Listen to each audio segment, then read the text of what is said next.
En 2021, petite visite sur un petit appartement juste à côté de mon village. Le mandat avait été pris environ il y a 2 mois. C'était un petit T2. Nous étions sur le secteur lac, pas très loin de Malbuisson. Une copropriété qui était encore à aménager, un appartement qui était assez propre avec juste quelques petits travaux de finition. Une opération en dessous de 100 000 euros, avec des loyers potentiels en face aux alentours des 650. Si on le loue en nu, en meublé, on pouvait le louer 800. Évidemment, on parle bel et bien d'un produit d'investisseur. Et en 2021, nous étions en pleine phase de bulle immobilière et notre secteur du Haut-Doubs a été particulièrement touché. J'enchaîne donc du coup plusieurs visites et j'essaye de faire plusieurs lancements, histoire de regrouper mes visites et d'optimiser mon temps et la désirabilité de mon produit. Et voilà que je tombe sur un investisseur qui a à peu près mon âge, voire même un petit peu plus jeune. À l'époque, j'avais 28 ans, et évidemment que pour les agents du secteur, je paraissais jeune. Et cet investisseur, qui avait à peu près mon âge, s'est permis de me faire tout un cours d'investissement immobilier. Il m'a expliqué sa stratégie. Il faisait du LMNP, il avait réussi à remplacer son salaire seulement avec 4 appartements, 3 opérations à Val d'Aon, 1 opération à Métabier, et maintenant il est à l'hébergement pour faire une bonne affaire. Et vraiment, il était sûr de lui. Et je dis, vraiment, félicitations, mais quel parcours! Si seulement j'avais réussi à en faire autant que vous. Alors évidemment, il continue de m'expliquer la vie, que son LMNP au microbic à 50% est parfaitement optimisé, et que donc du coup le produit que je lui présente est largement trop cher et qu'il ne rentre pas du tout, que j'ai franchement mal fait mon travail et qu'il ne voyait pas comment est-ce que j'allais pouvoir le vendre. Alors évidemment à ça je dis franchement moi non plus je vois vraiment pas comment est-ce que je vais pouvoir faire. Il s'avère que le produit était aux alentours des 90 000. Alors oui il était un poil au-dessus mais honnêtement on n'était pas loin de la vérité. Finalement les visites s'enchaînent et peut-être 2 semaines après j'ai eu une offre décalée d'à peu près 5 000 euros si ma mémoire est bonne.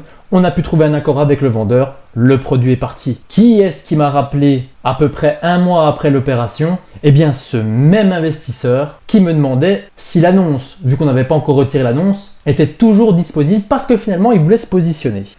De 2018 à 2022, il y a eu une multiplication comme ça des investisseurs YouTube. Ces investisseurs YouTube, je les connais particulièrement. Pourquoi? Parce que j'en fais partie. Et il s'avère que lorsque l'on était dans des périodes de taux à 1%, nous, en Franche-Comté, quasiment tous les produits étaient achetables. Dans la mesure où vous sortiez un petit peu du Haut-Doubs, vous alliez un petit peu plus dans la plaine ou du côté de Besançon, Dole, Vesoul et toutes ces villes, vu qu'on était en dessous des 2 000 euros du mètre carré, en prenant une mensualité sur 20 ans, avec des taux à 1%, et au vu des loyers qui se pratiquaient à l'époque, tout était quasiment achetable parce que systématiquement, vous arriviez à trouver des points d'équilibre entre votre mensualité et votre loyer. Aujourd'hui, c'est un petit peu plus compliqué. D'ailleurs, pour ceux que ça intéresse, j'ai fait un petit cours sur une stratégie de rente pour que vous puissiez gagner vos premiers euros grâce à l'immobilier. Mais lorsque l'on parle de la crise de l'immobilier, de la crise de l'investissement et de la crise du logement qu'on est en train de traverser, on s'aperçoit aussi que ces investisseurs YouTube ont également disparu. Et d'ailleurs, pour ne rien vous cacher, moi qui me suis beaucoup formé grâce à Internet, je me souviens qu'à l'époque, nous avions des pubs pas possibles qui nous tombaient dessus sur comment devenir rentier en 6 mois grâce à l'immobilier, devenir millionnaire grâce à l'immobilier, et je sais pas si c'est juste ma sensation parce que je regarde pas beaucoup ces vidéos-là, ou c'est une sensation générale, mais j'ai bel et bien l'impression que toutes ces pubs ont disparu parce que oui, l'immobilier, même d'investissement et de rente aujourd'hui est devenu beaucoup plus compliqué. Et tous ces loyers que l'on arrivait facilement à égaliser, toutes ces opérations qu'on arrivait facilement à faire en opération blanche sur nos petits secteurs, aujourd'hui c'est beaucoup plus compliqué. Pourquoi? Parce que l'apport demandé est plus fort, parce qu'on égalise un peu moins bien facilement une opération entre des taux à 1% et des taux à 4%, et qu'aujourd'hui le DPE, lorsque l'on a un bien qui est classé G ou F, eh bien en réalité fait peur. Et pour les investisseurs qui ne sont pas forcément formés sur les travaux et qui n'ont pas forcément beaucoup d'expérience, eh bien tous ces investisseurs d'opportunités ont été également purgés. Alors est-ce que la stratégie de rente est définitivement morte? J'ai envie de vous dire que non. Mais il est vrai que l'on a un vrai problème sur bien des secteurs par rapport à l'offre qui est encore assez élevée en termes de prix et une demande qui a été sacrément purgée. D'autant plus que sur les stratégies purement de rente en location courte durée, autant sur les grandes villes, eh bien, tout simplement ce sont les mairies et les riverains qui s'attaquent à ce mode d'exploitation, mais sur les petites villes, ce sont bel et bien des phénomènes de saturation qui tirent les prix vers le bas et qui donc du coup ne sont absolument plus rentables. Mais aujourd'hui, d'autres stratégies existent et fonctionnent très très bien. D'ailleurs, de manière générale, si vous voulez faire de la location courte durée, moi je vous invite, plutôt que de regarder systématiquement dans les villes, à regarder les périphéries parce que parfois vous avez des petits villages qui sont à côté des villes qui présentent des opportunités d'investissement absolument géniales. Et parfois, c'est pas très compliqué de transformer une maison individuelle en immeuble de rapport. Tout ça pour dire qu'effectivement, nous vivons une crise de l'immobilier, mais aussi et surtout une crise de l'investissement immobilier. Ce que je veux vraiment préciser sur les stratégies de rente, c'est que de manière générale, on va aller cibler des marchés qui sont assez faibles, en dessous de 2000 € du mètre carré. On va aller chercher des modes d'exploitation très agressifs. On va aller chercher des petites surfaces. C'est très bien. Ces surfaces permettent effectivement d'aller chercher du cash flow, mais en aucun cas, toutes ces stratégies permettent de devenir riche. La grande notion d'enrichissement en immobilier, c'est bel et bien les amortissements très très forts que l'on peut faire dans le temps et aussi l'appréciation du bien.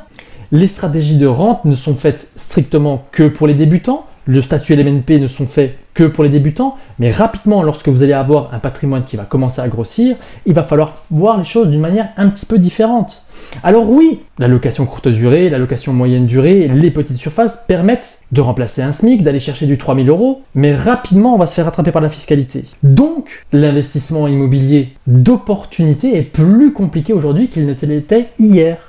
On rappellera aussi qu'on a des taxes foncières qui augmentent très fortement et que donc du coup, il va falloir se professionnaliser pour pouvoir faire grossir son patrimoine et qu'en aucun cas, l'immobilier permet de devenir riche rapidement.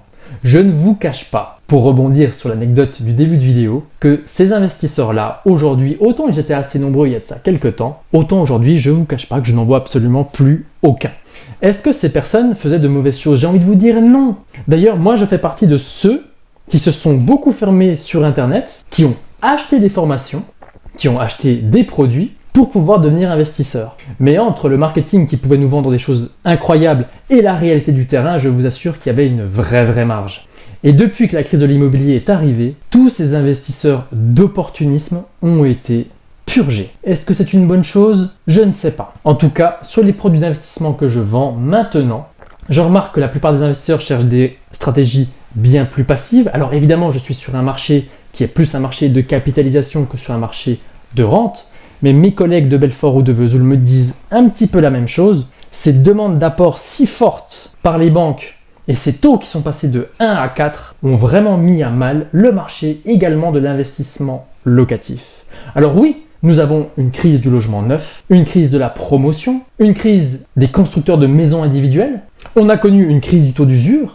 Et j'ai envie de vous dire qu'aujourd'hui, on connaît aussi une crise de l'investisseur d'opportunité. Je vous remets en lien mon petit cours pour rapidement mettre le pied à l'étrier en immobilier.